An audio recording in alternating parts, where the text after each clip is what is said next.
Welcome back to We Love This Book. Today we're doing something a little bit different because today is the first day of our Bailey's Book Prize book club.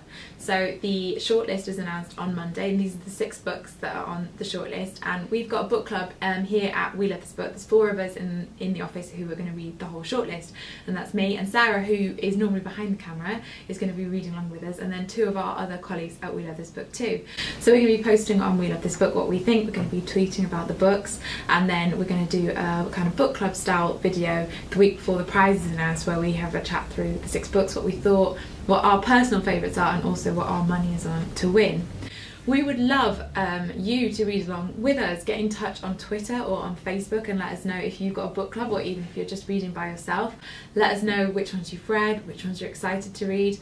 I had read 9 books on the 20 book long list, and I thought that was pretty good going and that I would have read more of the shortlist, but I've actually only read 1 of the shortlist, which is the Ali Smith, which I did completely love.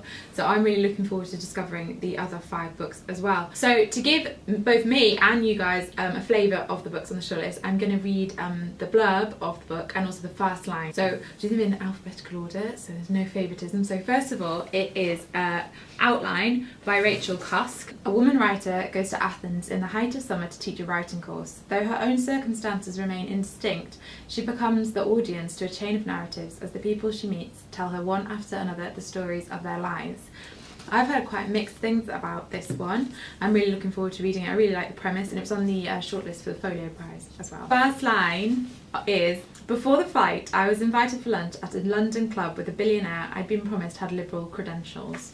So that's Outline by Rachel Cusk. Right, next it's The Bees by Laline Paull, and this is actually the only debut on the list. All the others have written quite a lot of books, and in fact I think all of the others have also been shortlisted for this prize before as well. I'm really looking forward to reading this one. It's got such a kind of unusual premise. So Flora 717 is a survivor.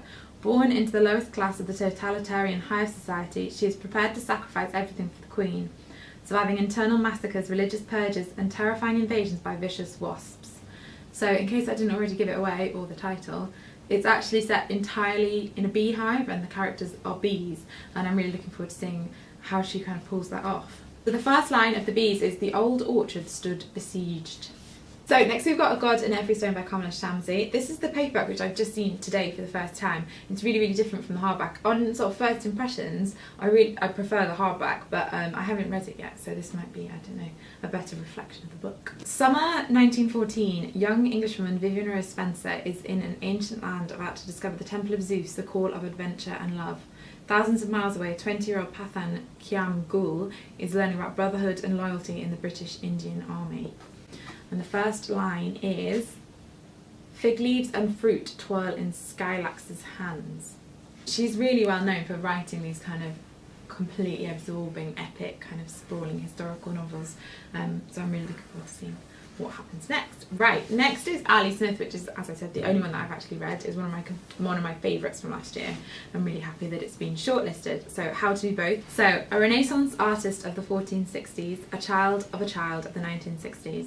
2 tales of love and injustice twist into a singular yarn where time gets timeless, knowing gets mysterious, fiction gets real, and all life's givens get given a second chance. Which is a really great blurb. A lot of you probably already know this, but this is actually written in 2 halves. So half in the 1460s, half in the 1960s, and it's printed both way around, so you can read it either way around. This is a kind of tricky one to do a first line with because it kind of depends on which way around you read it. So this copy has the 1960s first, which the first sentence is, consider this moral conundrum for a moment, George's mother says to George, who's sitting in the front passenger seat.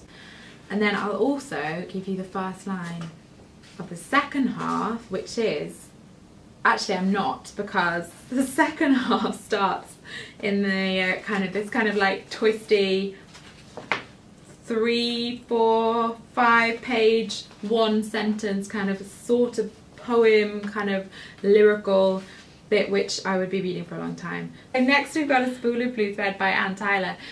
As I said, I haven't read this one, but this one's got a couple of really big fans in the We Love This Book offices. It was a beautiful, breezy, yellow and green afternoon. This is the way Abby Whitshank always begins the story of how she and Red fell in love that day in July 1959.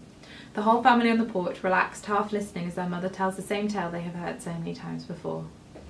And the first line: late one July evening in 1994, Red and Abby Whitshank had a phone call from their son, Denny.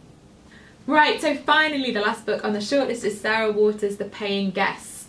I have read other books by Sarah Waters which I really enjoyed, so I'm really looking forward to reading this one.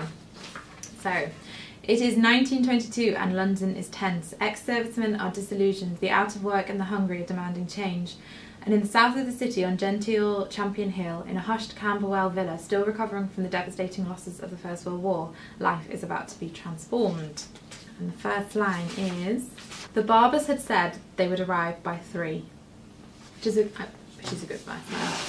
So, those are the 6 books on this year's Bailey's Prize shortlist. We'll be reading in the office. We would love for you to read along with us and get in touch and let us know what you think. The prize is announced on the 3rd of June, so we will be posting reviews and thoughts all the way between now and the announcement. So we are on Twitter at We Love This Book, and have a look on welovethisbook.com to find out more.